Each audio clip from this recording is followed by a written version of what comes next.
प्रेरितों के काम और उसका 17 अध्याय 24 और 27 तक।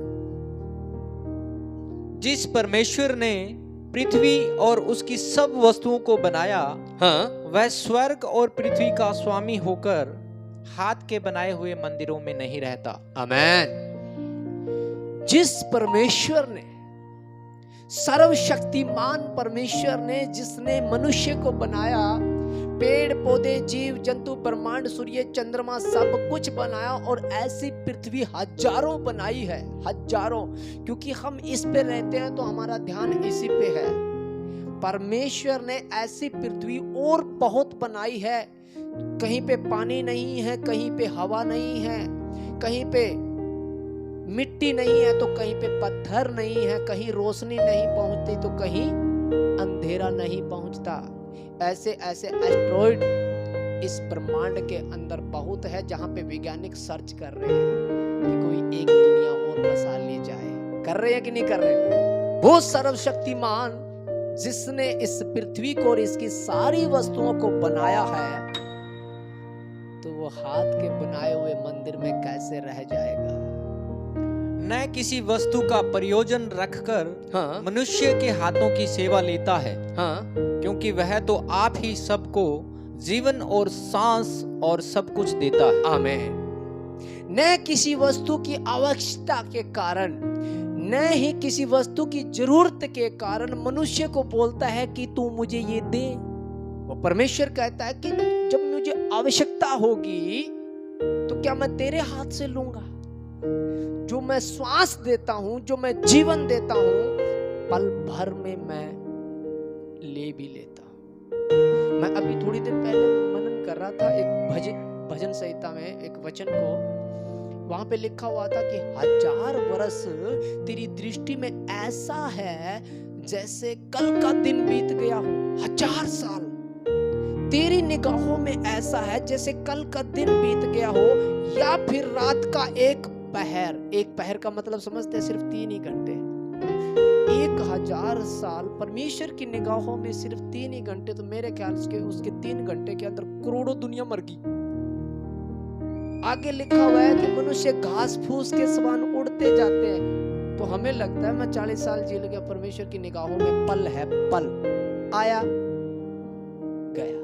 क्योंकि उसकी जो गति है ना, गति, स्पीड, हर किसी की अपनी स्पीड होती है। कीड़ी अपनी चाल से चलता है, वो मनुष्य की चाल से नहीं चल पाएगा। चाहे वो दौड़ती हो ना, तभी वो मनुष्य की चाल नहीं।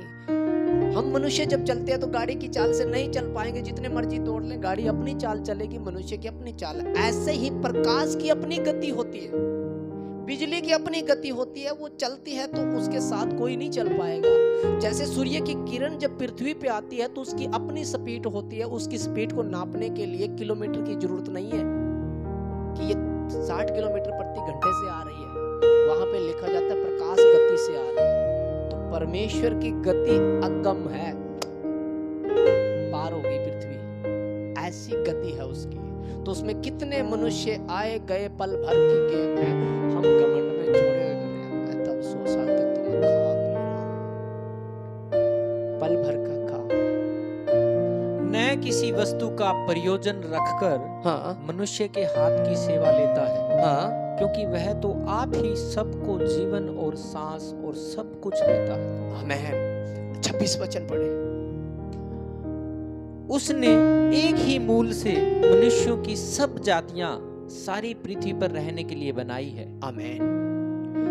उसने, सर्वशक्तिमान परमेश्वर, ना कोई पीर है, ना पकंबर है, ना पित्र है, क्योंकि वो तो पितरों का परमेश्वर है। लिखा हुआ है, मैं तेरे पितरों का, मैं तेरे दादा का, तेरे पिता का, अब्राहम इसहाक याकूब का परमेश्वर हूं।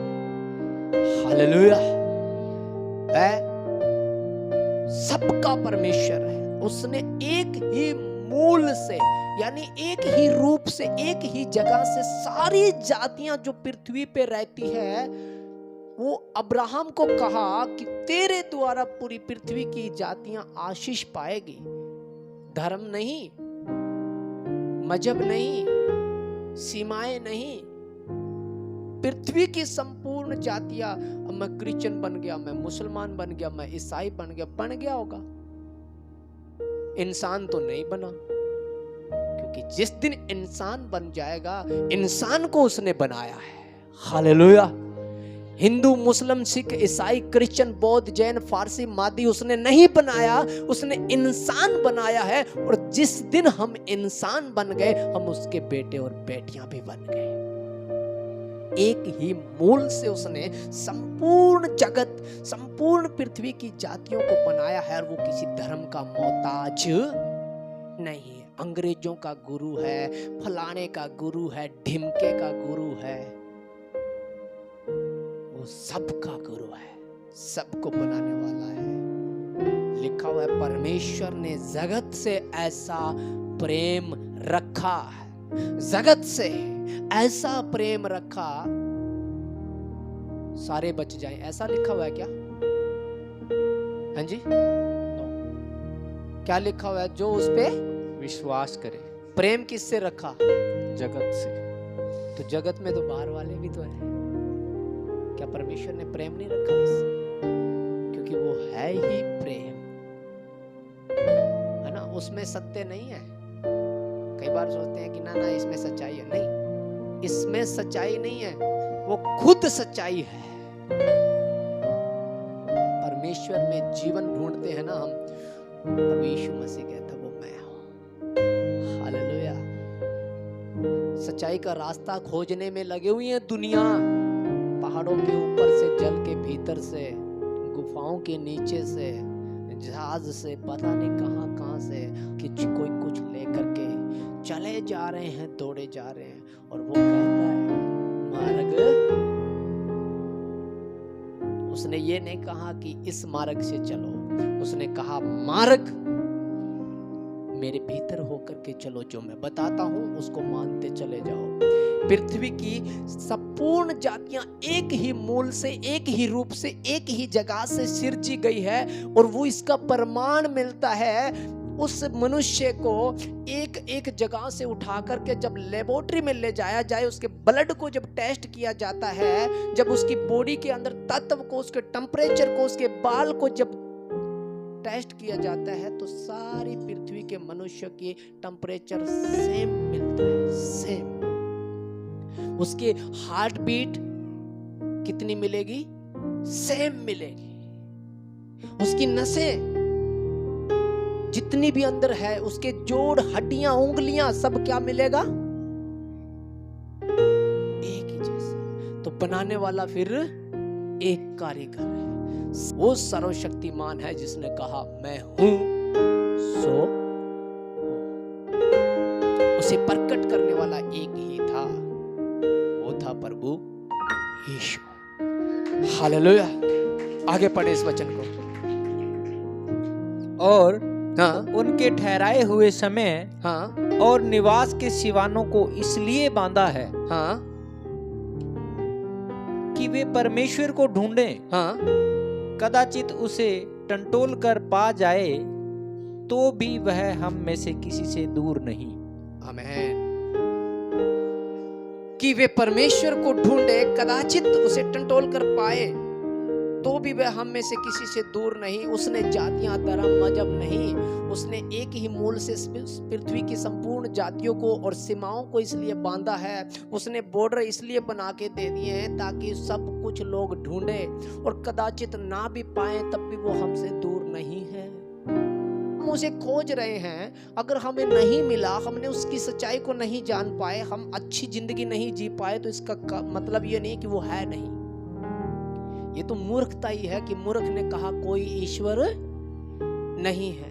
लेकिन ये कहता है कदाचित तुम उसे ढूंढ पाओ।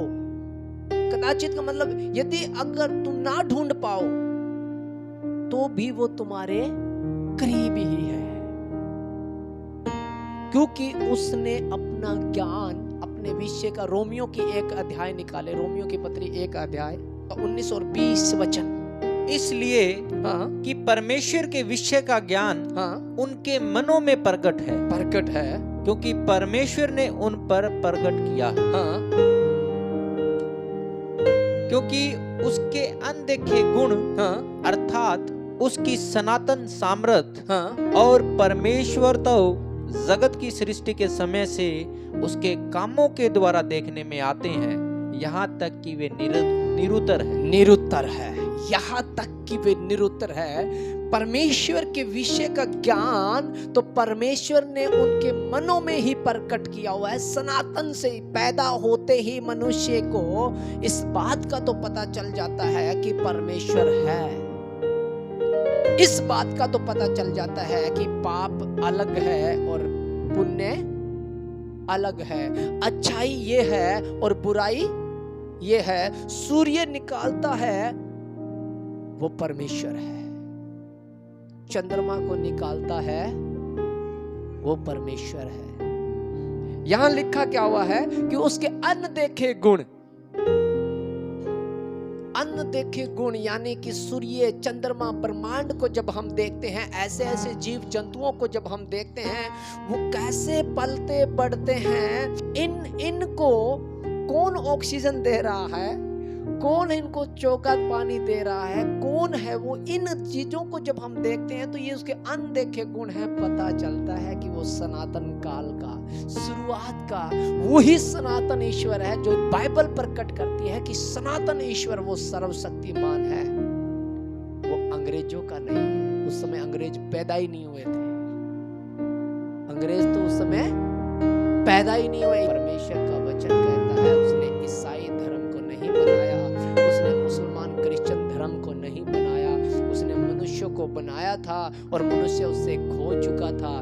उस सर्वशक्तिमान को वो ढूंढना चाहता था, वो पागल हो गया था, उसकी बुद्धि भ्रष्ट हो गई थी, वो तड़फ रहा था, वो दबा और कुचला, उसको शैतानी शक्तियों ने घेर लिया था। कभी उसने किसी जानवर की पूंछ पकड़ ली, कभी जहरीला जानवर पकड़ लिया, तू मेरा पिता है, कभी उसने पेड़ पे गफ्फी डाल ली, तू मेरा पिता। जब घर में एक व्यक्ति का पागल हो जाता दिमाग तो वो माँ को बुआ बोलता है, बुआ को फूफा बोलता है, हो जाता है ना ऐसा।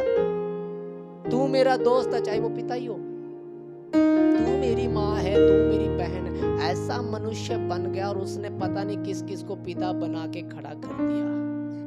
वो सर्वशक्तिमान जो हवा देता है, जीवन देता है। जब नीति वचन उसका 12 अध्याय पढ़ते हैं ना, तो वहां पे लिखा हुआ है, बुद्धिमानों की संगति कर तो तू भी बुद्धिमान हो जाएगा, मूर्खों का साथी नष्ट हो जाता है। जब बुद्धिमानों की संगति होती है, जब हम बाइबल की संगति करते हैं और बाइबल में जिन्होंने ये शब्द लिखे हैं पवित्र आत्मा की हजूरी से, जब उनकी संगति करते हैं तब बुद्धि प्रकट होती है, बुद्धि मूल रूप लेती है। और जब मूल रूप लेती है तो मूल दिशा में दौड़ती है और जिसने मूल जातियां बनाई है उसे खोज पाती है। और तब हम कह पाते हैं तू मेरा परमेश्वर।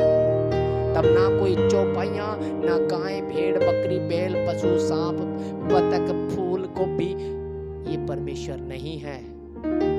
तब आत्मा कहता है वो तो आत्मा है। हालेलुया। समझ पा रहे हैं परमेश्वर को? आ गया ना समझ में? कैसे भटके हुए थे हम, कैसे पागल हो गए थे, नंगे पांव दौड़ रहे थे, हमें चलने को पांव दिया, हम पेट के बल चल रहे थे, हमें चलने को मुंह इधर दिया, हम पीछे चल रहे थे ना। कितनी बड़ी मूर्खता है हमारी। सोच, मजाक लग रहा ना ऐसा, ये बड़ी मजाक करते हैं, सच्चाई तो है ना। परमेश्वर ने चलने के लिए दिशा दी है, हम उल्टे पांव दौड़ रहे हैं।